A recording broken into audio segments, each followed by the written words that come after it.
में विधानसभा चुनाव होने जा रहे हैं। दोनों प्रमुख पार्टियां एक दूसरे के ऊपर आरोप प्रत्यारोप करने में लगी हुई हैं। जहां एक और कांग्रेस पार्टी अपने बीते शासनकाल की उपलब्धियां बताने में लगी हुई है, वहीं दूसरी ओर बीजेपी कांग्रेस सरकार को विकास कार्यों में पूरी तरह से विफल बता रही है। बीजेपी के जिला उपाध्यक्ष एवं प्रदेश प्रवक्ता के.एस. चौहान ने पूरब टाइम्स के साथ खास बातचीत में प्रदेश की कांग्रेस सरकार के प्रति अपनी प्रतिक्रिया कुछ इस तरह से दी। नमस्कार दर्शकों, आप देख रहे हैं पूरब टाइम्स न्यूज़। जैसे कि हम अपने लगातार आपको दिखा रहे हैं कि छत्तीसगढ़ सरकार को 4.5 साल से भी अधिक का वक्त पूरा हो चुका है। आज हमारे साथ हैं जिला उपाध्यक्ष और प्रदेश प्रवक्ता के तौर पर के.एस. चौहान जी, जिनसे हम जानने की कोशिश करेंगे कि विकास कार्य जिस प्रकार से हुआ है अलग अलग क्षेत्रों में, उसमें वो किस प्रकार से देखते हैं। चौहान साहब, आपको सबसे पहले हमारे कार्यक्रम में आपका स्वागत है। नमस्कार। चौहान साहब, ये बताएंगे कि चिकित्सा के क्षेत्र में छत्तीसगढ़ सरकार ने किस प्रकार के विकास किए हैं, किस प्रकार से देखते हैं आप उसको? देखिए, चिकित्सा के क्षेत्र में जब रमन सरकार थी तो मेडिकल कॉलेज भी खुले और बहुत सारे हॉस्पिटल्स भी खुले, इंटीरियर में भी हॉस्पिटल्स खुले, उनको दुरुस्तीकरण भी करा गया, इस कैपेसिटी बढ़ाई गई। लेकिन जब से ये 4.5 साल की सरकार आई है, आप ये देखेंगे कि चिकित्सा के नाम पे मतलब बहुत ज़्यादा फंड भी, अब बजट में भी बहुत ज़्यादा आपको दिखाई नहीं देगा। दूसरी बात ये है कि जो वहाँ पर भर्तियाँ होनी चाहिए थी वो भर्तियाँ नहीं है। आज स्टाफ कम है और जितने भी स्टाफ्स हैं उसमें स्किल्ड स्टाफ कम है और अनियमित कर्मचारी भी ज़्यादा हैं, नियमित कर्मचारी कम हैं और उसके कारण बहुत ज़्यादा चरमराई हुई व्यवस्था। और सबसे बड़ा और भी कारण है कि स्वास्थ्य मंत्री और मुख्यमंत्री की जो 2.5 साल की जो लड़ाई थी उसके कारण स्वास्थ्य मंत्री को भी बहुत ज़्यादा तवज्जो नहीं दिया गया। इवन कि ये भी देखा गया कि स्वास्थ्य विभाग की कोर कमेटी मीटिंग में भी उनको नहीं बुलाया जाता था, जबकि इतना ज़्यादा कोरोना काल हमने अभी बिताया है और कोरोना काल में भी हमने ये देखा है कि कोई व्यवस्था नहीं थी। और हम पूरे नेशनल लेवल में दुर्ग हमारा ज़िला जो नेशनल लेवल में ये आया, लाइमलाइट में आया कि इतनी ज़्यादा मोर्टेलिटी मौतें हो रही हैं वहाँ पर, इतनी ज़्यादा सभी चीज़ें, ये स्वास्थ्य विभाग की पूरी चरमराई हुई व्यवस्था थी कि अपनी कुर्सी के लिए ये लोग रहे थे और यहाँ पर जो कार्य करना था वो नहीं कर रहे थे। अब जो भूपेश बघेल जी ने जो उनको वादा किया था 2018 में कि हम आपको अनियमितीकरण से नियमितीकरण करेंगे, और भी उनकी 5 मांगें थी।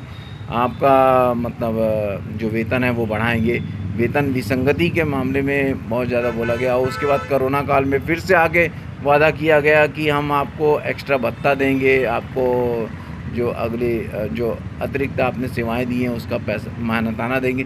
वो अभी तक कुछ नहीं हुआ। इसीलिए 40,000 सेवाकर्मी जो स्वास्थ्यकर्मी थे वो वहाँ पर तूता मैदान में जाके वहाँ पर बैठे रहे और वहाँ पर सूद लेने वाला कोई नहीं था। तो ऐसे करके बहुत, और अभी भी जो बातचीत करके उन्होंने मतलब कोई हल नहीं निकाला है, बातचीत करके उसको चीज़ों को टरकाया है। क्योंकि अभी कुछ दिन के बाद आचार संहिता लग जाएगी, उसके बाद इनको हाथ खड़े कर देंगे कि मतलब ये जनता को जनता नहीं समझ रहे हैं और कि जिससे भी वादा करना है उसको पूरा नहीं कर रहे हैं। तो ऐसे करके इसका जो प्रभाव है वो पूरी की पूरी स्वास्थ्य व्यवस्था में हमारा आया है और उसके कारण पूरे छत्तीसगढ़ की स्वास्थ्य व्यवस्था चरमराई हुई है। ये तो बात रही चिकित्सा विभाग की।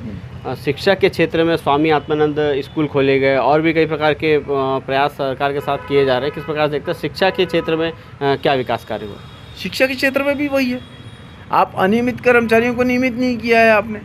और शिक्षा के क्षेत्र में आप ये देखिए कि आप आत्मानंद बोलते हैं, 1000 में से लगभग 2 स्कूल आत्मानंद हैं और आत्मानंद की बिल्डिंग आपने नहीं बनाई है। आप जो स्कूल थे उन स्कूलों को कन्वर्ट किया है आपने, कोई बहुत ज़्यादा इंफ्रास्ट्रक्चर आपने नहीं बनाया है। कौन सा स्कूल ऐसा नया स्कूल आपने बना दिया जिसका आपने शिलान्यास किया हो, जिसका आपने फीता काटा हो? ऐसा कोई भी स्कूल नहीं है। आत्मानंद के नाम से सिर्फ आपने इंग्लिश मीडियम उसको कर दिया। हम इस चीज़ का स्वागत करते हैं, हम ऐसा नहीं बोल रहे, इस चीज़ का स्वागत करते हैं, लेकिन बहुत ज़्यादा जो ढिंडोरा पीट रहे हैं कि हमने आत्मानंद स्कूल बनाया नहीं है, कन्वर्ट किया है।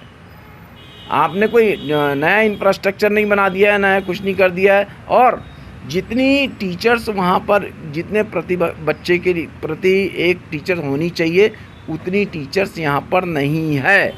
और आपने भर्तियाँ रोक के रखी हैं, भले वो आपने टेक्निकल इश्यूज बता दिए हैं, टेक्निकल चीज़ें बता दी कि इसलिए भर्तियाँ रोकी हुई हैं।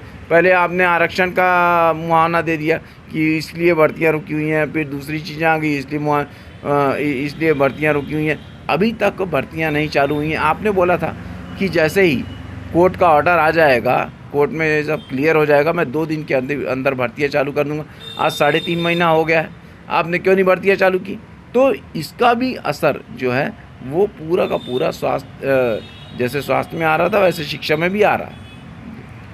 राज्य या अगर हम दुर्ग शहर में रहने वाले, दुर्ग जिले में विकास कार्य को किस प्रकार से देखते हैं? इंफ्रास्ट्रक्चर में कितना विकास हुआ?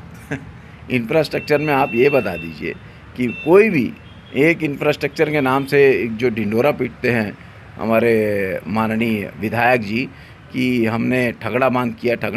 ठगड़ा बांध पूरा भ्रष्टाचार का अड्डा बना हुआ है। वहाँ पर जितनी लागत आपने लगाई है, आप मेरे को हिसाब किताब दे दीजिए, आपने क्या लगाया। सिर्फ चमकाने के लिए 18 लाख रुपए के आपने बोर्ड लगा दिए। वही 18 लाख रुपए किसी की ज़िंदगी संवार देता था, बहुत सारे लोगों की ज़िंदगी संवार देता था। अगर आप उनके लिए टेलीकॉम का प्रबंध कर दिए रहते, अगर आप उनके लिए कुछ ऐसे व्यवस्थाएं कर लिए रहते कि उनको वो रोज़गार उसमें से सृजन हो सके और रोज़गार उन लोग मिल सके, तो ऐसा कर सकते। 18 सिर्फ बोर्ड की बात कर रहा हूँ मैं। बोर्ड लगाने से कुछ नहीं होता है, नाम करने से कुछ नहीं होता है, काम करना चाहिए था। लेकिन हमारे विधायक अरुण वोरा जी सिर्फ अपने नाम की राजनीति करते रहते हैं और दखल अंदाजी करते रहते हैं। नगर निगम के उसमें आपका कोई पत्थर भी नहीं हिलता है बिना नगर निगम का सब काम के वो ही मतलब अप्रत्यक्ष रूप से वही संचालन करते हैं। और आप ये खुद देख लीजिए कि आज सफाई कर्मचारी कितने हमारे परेशान हैं। आज इंफ्रास्ट्रक्चर के नाम से आप रोडों की हालत देख सकते हैं क्या है। ऐसा कौन सी बिल्डिंग आपने बनाई है? 8 करोड़ की लागत में एक मॉल बनाया है, उसकी अभी तक आपने दुकानें नहीं बेच पाए हैं। इंफ्रास्ट्रक्चर के नाम से आप एक डिवाइडर नहीं हटा पाए हैं। डिवाइडर के कारण आज लोगों को इतनी ज़्यादा समस्याएं हो गई हैं कि खरीदने वाले को भी और जो दुकानदार हैं वहाँ पर उनको भी हो रही हैं। आज 22,000 लोग वहाँ पर जो धंधा करते हैं प्रत्यक्ष और अप्रत्यक्ष रूप से प्रभावित हो रहे हैं। तो उसका पूरा का पूरा जो जिम्मेदार है वो हमारा जनप्रतिनिधि ही तो है, और कौन है? आपको क्या लगता है डिवाइडर हटना चाहिए? बिल्कुल। अगर डिवाइडर नहीं हटाना है तो उसको व्यवस्थित कराना चाहिए। डिवाइडर हटाना या नहीं हटाना वो मेन बात नहीं है। मेन बात यह है कि जो 22,000 लोग प्रभावित हो रहे हैं उनका समाधान कैसे निकले। अगर वो हटाने से समाधान निकलता है तो हटाना चाहिए। अगर वो लग के और दूसरी चीज़ों से, जैसे आपको आजू बाजू की नालियाँ जो हैं, आजू बाजू के जो खंबे हैं, उसको अंडरग्राउंड करना चाहिए थे। तब क्या है कि वो रोडें चौड़ी हो जाती और आने जाने की व्यवस्था हो जाती। वो सब चीज़ें आपने की नहीं। जो अतिक्रमण जो लोगों का है वो उनको हटाना चाहिए था। अभी तो हमारे विधायक जी खुद अपना अतिक्रमण लगा के बैठे हुए हैं। अपने घर के सामने आप देखा होगा कि एक शेड बना के बैठे हुए हैं। वो उनका अधिकार नहीं है। आप शेड नहीं बना सकते हैं ऊपर। आप कैसे शेड बना सकते हैं अपनी कार नीचे रखने के लिए? जब खुद विधायक ही अतिक्रमण कर रहा है तो दूसरे लोग तो अतिक्रमण करेंगे, क्यों नहीं करेंगे? सिस्टम से आप ऊपर हो गए। सिस्टम से कभी ऊपर नहीं होता, सिस्टम के अंदर होते हैं। जब हम सिस्टम के अंदर होते हैं तब हम सिस्टम दूसरों को बता सकते हैं कि आप सिस्टम के हिसाब से चलिए। सिस्टम के अंडर में हैं हम लोग, सिस्टम के बाहर नहीं। दुर्ग विधायक की कार्यप्रणाली से, उनकी कार्यशैली से आप नाराज़ हैं? आपको लगता है कि उन्होंने कार्य नहीं किया और अवैध कार्यों को बढ़ावा दिया है? लगभग 21,000 वोटों से दुर्ग शहर की जनता ने उन्हें जिताया था, ये कैसे हुआ फिर? देखिए, पिछले बार का चुनाव जो था वो 21,000 के वोट से अरुण वोरा को जिताया नहीं गया था। अब वो जिताया गया था। इनके खुद के उप मुख्यमंत्री जो है वो बोलते हैं कि एंटी इनकम्पेंसी 25% ही थी। 50% जो रोल था हमारा वो था हम जो हमारे मैनिफेस्टो था, हमारा घोषणा पत्र था, जो कि अभी झूठा साबित हो गया। उसमें आप लोगों ने अधिकतर जो मांगे थी वो पूरी नहीं की। तो वो जो मेन रोल था वो ये था। अरुण वोरा जी को देख के उन्होंने वोट नहीं दी। एक जो माहौल बना उस घोषणा पत्र के कारण, झूठे वादे के कारण, आज जो ये माहौल बन रहा है कि इन्होंने जो जनता को जनता नहीं समझा, हमसे वादा किया उसके बाद वादा पूरा नहीं किया, ये जो माहौल बन रहा है ये अभी एंटी माहौल बन चुका है, जो कि यथार्थ स्थिति है। और दूसरी बात ये है कि एक जो प्राइवेट एक पत्रिका थी उसमें सर्वे जो आया था, तो वो पूरे छत्तीसगढ़ का सर्वे निकाल रहे थे, तो उसमें 66% लोगों ने हमीद जी बोला कि हम अब पार्टी को देख के नहीं, अपने प्रतिनिधि भी कौन है उसमें उसको देख के भी वोट देंगे। सिर्फ पार्टी के नाम से वो इनको जीत, इतनी बड़ी जीत मिली थी। और आज की डेट में आज आप कार्य का कर रहे हैं, पार्टी तो छोड़ दीजिए, पार्टी तो बहुत ज़्यादा नेगेटिव है। आज आपने पिछले 5 साल से, आप पिछले 9.5 साल से आपने ऐसा कौन सा विकास का कार्य कर दिया है जो आपको जनता याद रखे, और ऐसा कौन सा ऐसा कार्य कर दिया है जिसके कारण जनता को बेसिकली उनको सुविधा मिली हो, बेसिकली उनका जो जीवन स्तर है वो ऊपर उठाओ। ऐसा कौन सा कार्य कर दिया है जिसके कारण उनको प्रॉब्लम्स दूर हुई हो। आज स्वास्थ्य विभाग आप देख रहे हैं हमारा, वहाँ पर जाके देखिए आप, स्वास्थ्य विभाग क्या है, सफाई की विभाग क्या है, नगर निगम क्या है। आपने अपनी राजनीति को चमकाने के लिए ही मंचमाला माइक का उपयोग किया है, आपने राजनीति चमकाने के लिए ही सब चीज़ें की हैं।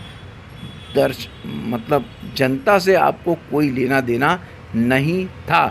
जनता सिर्फ और सिर्फ आपके लिए एक वोटर मात्र है, अपनी कैरियर को चमकाने का एक साधन मात्र बना के रख दिया है। जबकि जनप्रतिनिधि का काम ये होता है कि वो जनता के लिए जिए, इसीलिए उसको जनप्रतिनिधि बनाया जाता है, इसीलिए उसको सेवक कहा जाता है, इसीलिए वो चुना जाता है कि हमारा वो काम करे, ना कि हम उनके लिए काम करें। आगामी चुनाव में बीजेपी के क्या मुद्दे होंगे जिसको लेके वो जनता के सामने जाएगी और सरकार बनाने की कोशिश करेगी? देखिए, बीजेपी के मुद्दे, एक तो तुलनात्मक आप करिए, तुलनात्मक अध्ययन करिए। हम जो बोल रहे हैं कि तुलनात्मक अध्ययन जो 15 साल की जो सुशासन का था और ये 4.5 साल के कुशासन का है, और जो भ्रष्टाचार का है, विफलताओं का है, और जो वादा खिलाफी का है, ये 3 चीज़ें। भ्रष्टाचार में आप ये देख लीजिए कि आपने शराब घोटाला किया, आपने रेत घोटाला किया, ज़मीन घोटाला किया, डीएमएफ फंड का घोटाला किया, आपने कोयला घोटाला किया, आपने बहुत ज़्यादा तबादले किए, उसमें आपने मतलब इंडस्ट्री खोल के रखी हुई है। तो ये सब भ्रष्टाचार, आप कहाँ भ्रष्टाचार नहीं है। विफलताएँ आपको, हमने बिहार को पीछे छोड़ दिया है। ये एनसीआरबी की रिपोर्ट बोलती है कि हमने बिहार को क्राइम में पीछे छोड़ दिया है। हमीद जी, आज हमारे छत्तीसगढ़ में लगभग तीन महिलाओं के साथ कुकर्म होता है रोज़ाना, और हमारा छत्तीसगढ़ पूरे भारत में नंबर 1 पे है जिनके जो आदिवासी महिलाएं हैं उनके साथ कुकर्म की जो घटनाएं होती हैं, उसमें हमारा छत्तीसगढ़ नंबर 1 पे है। आज हम कहाँ हैं? आज आपने घर घर शराब बेचना चालू कर दिया। आज आपने विफलताएं आपकी कितनी ज़्यादा हैं। आज आपके मतलब भ्रष्टाचार और विफलताएं बहुत ज़्यादा हैं। और उसके बाद आपने वादा खिलाफी की आपने 36 वादे तो बोलते हैं, ये 300 लगभग 300 से ऊपर वादे किए थे इन्होंने, छोटे बड़े मिला के 300 से ऊपर वादे किए थे, जो कि अधिकतर वादे आपने पूरे नहीं किए।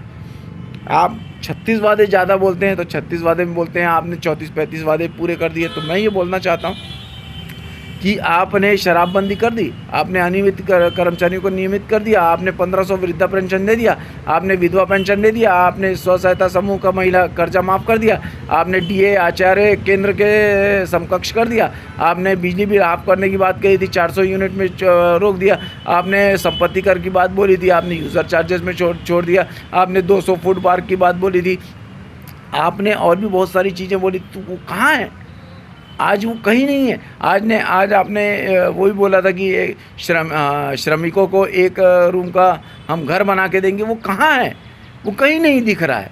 तो ये सभी जो चीज़ें हैं वो जनता देख रही है, और जनता को तो आपने मतलब ऐसा मतलब दुत्कार दिया है कि जनता आपके सामने कुछ है ही नहीं, क्योंकि जनता ही जनार्दन होती है, जनता ही मालिक होती है, जनता ही ये पूरे जो जिन गाड़ियों में ये लोग घूम रहे हैं ना, उस गाड़ियों में जो डीजल जलता है वो जनता के पैसे से जलता है, ना कि उनके खुद के पैसे से जलता है। और जो अगर डीजल जला रहे हैं तो जनता के लिए काम करना चाहिए, ना कि अपनी जेबें भरने के लिए काम करना चाहिए।